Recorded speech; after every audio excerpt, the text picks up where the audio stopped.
Então, continuando aqui as comemorações dos 2.000 inscritos no canal, eu vou resolver para vocês mais uma questão de prova.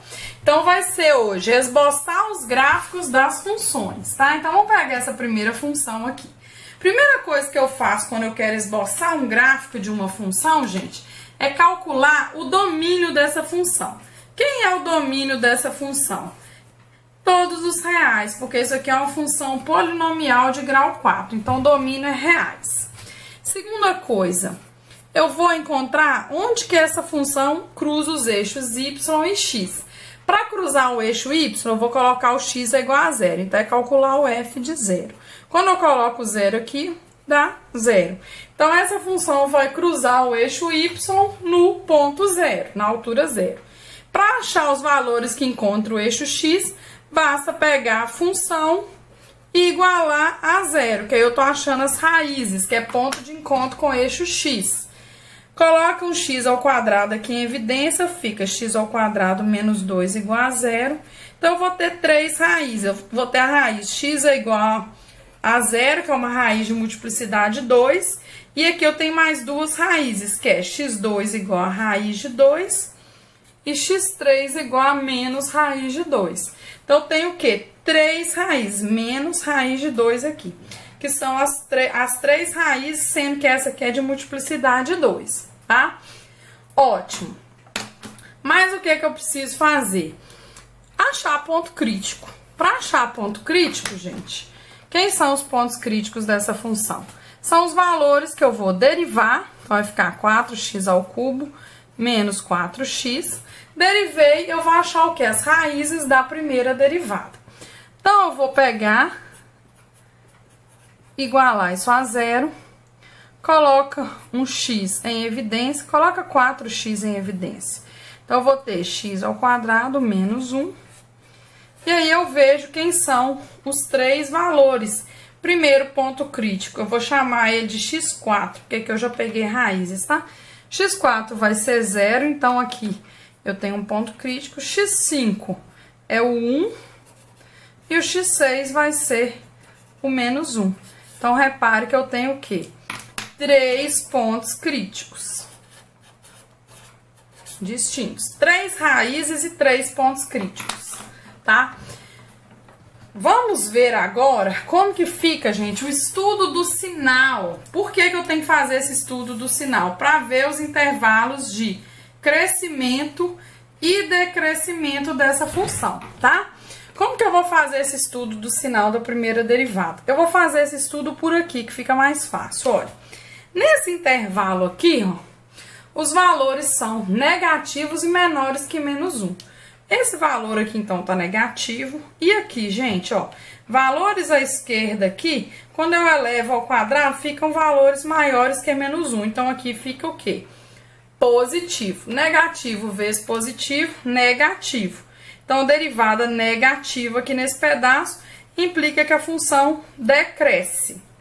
Então, a função vai decrescer e vai chegar aqui no menos 1. Entre menos 1 e 0, continua valor negativo, só que aqui, esse valor ao quadrado, menos 1, fica negativo também. Então, negativo vezes negativo dá positivo. E aí, a função o quê? Cresce. Entre 0 e 1, positivo, negativo. Então, vai dar o quê? Negativo, a função decresce. À direita de 1, positivo, positivo, positivo e a função cresce. Então, olha só o que está acontecendo. O critério da primeira derivada, ele já me fala que esse valor menos 1 ocorre um mínimo local. Porque a função decresce, a derivada, né? Negativa, a função decresce, chega aqui, cresce. Já o zero, gente, vai ser uma função de máximo local. Porque, ó, cresce, chega aqui, decresce. E o 1 vai ser um ponto de mínimo local. Porque, ó, decresce, depois cresce. Isso tudo tem que bater no final aqui do nosso resultado, tá? Mais uma coisa que eu vou fazer. Agora eu vou derivar de novo essa função. Então, lembrando que a função derivada primeira é 4x ao cubo menos 4x. Derivada segunda vai dar 12x ao quadrado menos 4. Por que eu tô derivando de novo? Que é a quarta coisa que eu tô fazendo. Porque, gente, eu preciso encontrar os intervalos de concavidade. Concavidade para cima e para baixo. E é a segunda derivada que me diz a concavidade, tá? Repare que essa segunda derivada, ela tem dois pontos que encostam no eixo x aqui. Ela tem duas raízes. Por quê? Eu vou fazer 12x quadrado menos 4 igual a 0. Posso colocar um 4 aqui em evidência, vai ficar 3x ao quadrado menos 1 é igual a 0. Então, eu tenho aqui, ó, dois pontos que zero. Que pontos são esses? Olha, 3x ao quadrado igual a 1. X ao quadrado é igual a 1/3. Aplico a raiz quadrada dos dois lados e acho o módulo de x igual a raiz de 1/3. Logo, x é ou mais ou menos a raiz de 1/3. Então, achei esses dois valores. Lá eu tinha parado no x6, né? Eu vou chamar x7 e x8, tá? x7 é o menos raiz de 1/3 e o x8 é o raiz de 1/3, tá? Então, eu tenho mais esses dois valores. Por que esses valores são importantes? Repare que a segunda derivada, ela é uma parábola côncava para cima. Logo, aqui é positivo e aqui é negativo. E esse estudo do sinal, ele me fala, então, que à esquerda de menos 1/3, a função é côncava para cima. Entre esses dois valores, a função é côncava para baixo. Então, aqui é côncava para cima. Aqui, nesse meio, ela é côncava para baixo. E aqui, nesse de 1/3, a raiz de 1/3 para cá, ela é côncava para cima também. O que está acontecendo, então, gente? Olha, nesses dois valores está ocorrendo mudança de concavidade. Mudança de concavidade são pontos de inflexão. Então, eu tenho o x7, que é menos raiz de 1/3, e o x8, que é raiz de 1/3. São os dois pontos de inflexão, porque houve o quê? Mudança de concavidade nesses dois pontos, tá? E aí, gente, como que fica o gráfico, então? Desenhei um gráfico aqui bem rápido. Ele vai ficar, olha, limite vai lá para infinito, né? Cruza o eixo x no menos raiz de 2. Tem um ponto de mínimo aqui no menos 1. Côncava para cima até aqui, ó. Aqui a concavidade fica para baixo até a outra inflexão aqui. Depois, ó, concavidade para cima. E aí, eu tenho uma outra raiz aqui no ponto 1, tá? Então, aí, eu concluo o gráfico. Desculpa aí que ficou meio borradinho aqui, mas é rapidinho, só pra gente revisar. Uma coisa que eu poderia ter feito, gente, é aplicar esses três pontos críticos na segunda derivada, porque aí eu usaria o critério da segunda derivada, tá? Se a gente aplicar o valor menos 1, eu já sabendo que em menos 1 e 1 é ponto de mínimo local, essa derivada vai dar um valor positivo, tá? Porque é mínimo local, segunda derivada aplicada ao ponto crítico dá positivo. Já no zero aqui, que vai ocorrer um máximo local, eu sei que quando eu aplico zero aqui, olha, o que vai acontecer? Vai dar um valor negativo. Então, ó, segunda derivada aplicada a um ponto crítico deu negativo, ele é máximo local. Então, aqui só pra gente revisar como que eu uso as derivadas, né, os teoremas de derivação para a construção de gráfico, tá? Vamos ver agora o nosso próximo exemplo. Esse exemplo também já caiu em prova. Então, vamos ver, ó, arquitangente de x. Primeira coisa, qual que é o domínio da função arquitangente, gente? Quando nós estudamos a função arquitangente, nós lembramos que o domínio dela é todo o conjunto dos reais, tá? Porque é onde a função tangente, que é a inversa dela, ela é sobrejetora, então ela tem que ser uma bijeção. Então, domínio reais. Segunda coisa, onde que essa função cruza os eixos?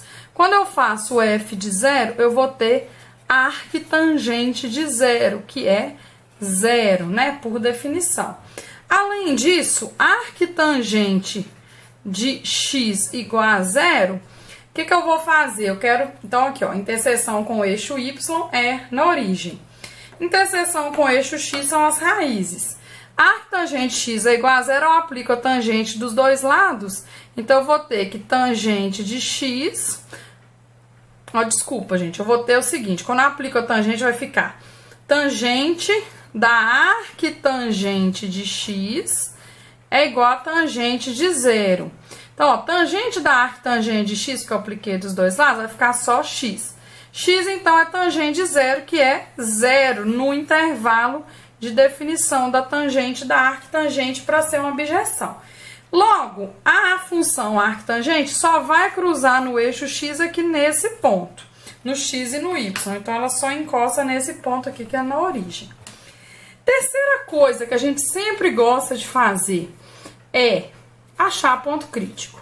Ponto crítico é derivada. Derivada da arquitangente é 1 mais x ao quadrado. Gente, o que é que a gente sabe então? Olha, quem é ponto crítico? São valores em que a primeira derivada é zero ou a primeira derivada não existe. Nesse caso aqui, gente, a gente não tem nada disso, ó. Essa derivada existe para qualquer x, porque nunca zero o denominador, e nunca ela é zero. Não existe x que eu coloque que dá zero. Então, essa função não tem ponto crítico. Ela não assume ponto crítico, tá? Outra coisa que eu vou fazer, eu vou derivar de novo, porque apesar de não ter ponto crítico, eu vou olhar se tem inflexão, se troca de concavidade, etc. Então, vamos derivar de novo, ó. Derivando aqui, eu vou usar a regra do quociente, ó. A de baixo ao quadrado, a de baixo vezes a derivada da de cima, menos a de cima vezes a derivada da de baixo. Então, eu vou ter que a função derivada segunda é menos 2x sobre 1 mais x quadrado ao quadrado, tá? Achei a função derivada segunda. Olha que legal. Denominador dela, positivo, diferente de zero. Numerador vai me ditar o sinal dessa derivada. Essa derivada, gente, ela tá falando comigo que o zero, à esquerda ou à direita de zero, o sinal troca. Ó. Se tiver à esquerda de zero, essa função aqui vai ficar uma coisa positiva, porque o número x é negativo. Então, aqui fica segunda derivada positiva, implica côncava para cima. Então, ela vai ficar côncava para cima. Já à direita de zero, a segunda derivada vai ter um sinal negativo, implica concavidade para baixo. O que aconteceu no zero? No zero, trocou de concavidade. Então, ó, mesmo que não tenha ponto crítico, gente, o x é igual a zero, é inflexão. Então, a gente tem uma inflexão aqui. Outra coisa que é super importante de se fazer é calcular os limites, ó. Limite x tendendo a mais infinito da função arctangente de x e limite de x tendendo a menos infinito da função arctangente de x. Então, eu vou saber que isso daqui, por definição, arctangente de x, quando x tende a mais infinito, vai ser π sobre 2. Esse limite é importante pra gente. E aqui é menos π sobre 2, tá? Então, eu tenho tudo que eu preciso para desenhar o gráfico da arctangente. Lembrando que ela é côncava para cima, antes de zero, e é côncava para baixo, à direita, de zero. Então, vamos ver como que vai ficar aqui o gráfico da função arctangente. Então, eu tenho uma assíntota horizontal aqui em π sobre 2. Eu tenho uma outra assíntota horizontal aqui em menos π sobre 2. A função arctangente vai tender aqui, vai ser uma assíntota, né, côncava para cima, chega aqui, ela fica côncava para baixo. E aí, você repara que quando você vira, ela fica bem parecendo com a tangente, ó. Côncava para cima, chega aqui na inflexão, que é no zero, a inflexão agora ela vira côncava para baixo. E aí, eu tenho todo o traçado da função arctangente, construindo o gráfico usando os teoremas de derivação, né? Da derivada primeira e da derivada segunda. Espero que vocês tenham gostado dessa videoaula de revisão para a prova, né? E que vocês continuem aí aprendendo com o canal do cálculo.